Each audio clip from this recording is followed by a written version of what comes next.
Tuhan, kami dari kelompok 1 mendapatkan materi mengenai pandangan pokok eskatologi perjanjian baru. Nah, ini adalah materi pertama yang didapatkan dan yang akan dibahas.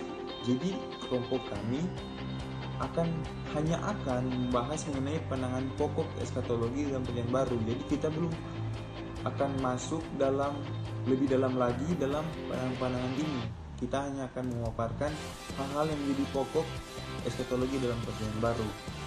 Nah, sebelum kita masuk lebih lagi, kita harus mengetahui kata eskatologi ini. Jadi secara etimologi, kata eskatologi ini berasal dari bahasa Yunani atau artinya terakhir, yang terdapat 52 kali di dalam kitab-kitab perjanjian baru. Juga ketika kita membahas eskatologi dalam perjanjian baru, ada kata parusia yang secara umum orang-orang akan tahu, dan di situ 24 kali ditulis dalam perjanjian baru yang artinya kehadiran atau kedatangan.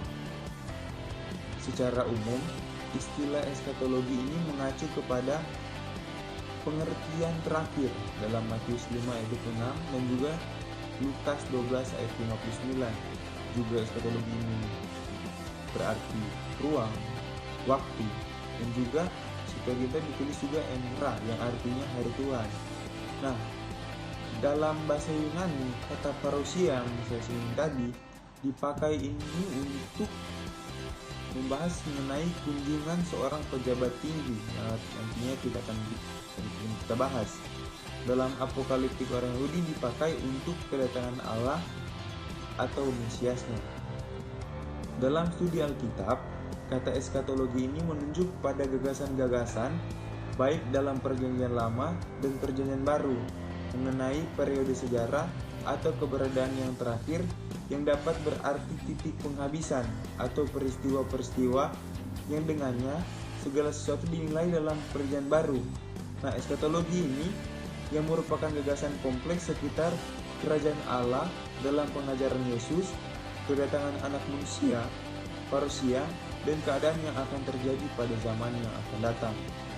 Selanjutnya, dalam perjanjian baru ini secara umum ketika membahas tentang eskatologi ada dalam pandangan kitab Injil sinoptik, pada kitab Matius, Markus, dan Lukas, juga ada dalam tulisan Yohanes, dalam kitab Injil Yohanes, dan juga di surat-surat Yohanes.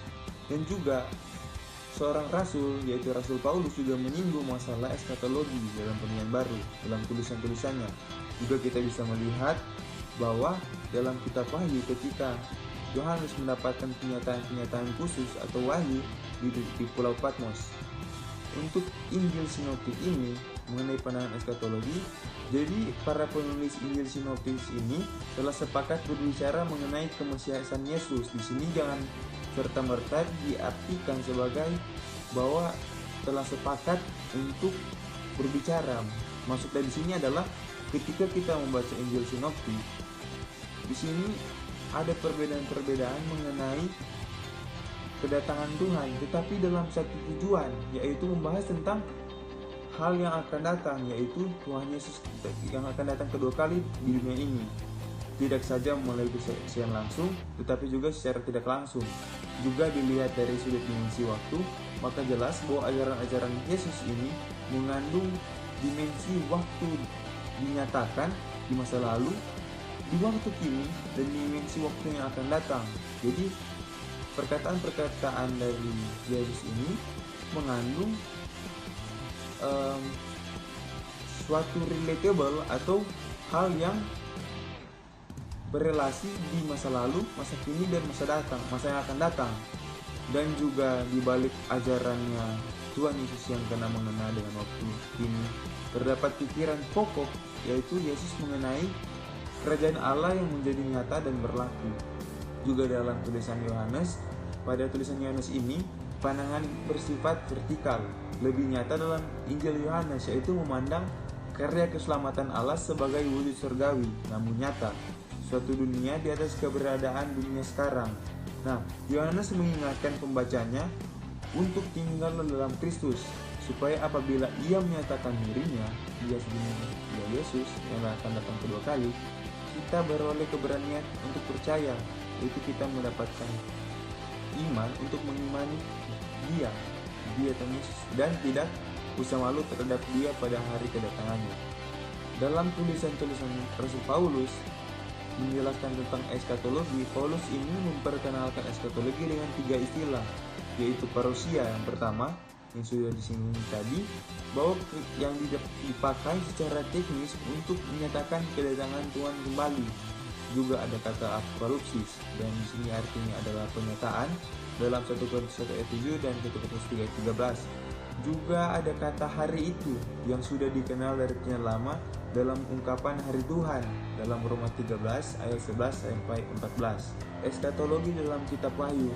Jadi kitab Wahyu ini diarahkan pada peristiwa kedatangan Kristus, seperti kalau orang-orang awam pun ketika melihat kitab Wahyu ini, bahwa kitab Wahyu ini ditujukan untuk masa yang akan datang, ketika Yohanes mendapatkan suatu wahyu atau mendapatkan kewahyuan untuk akhir zaman.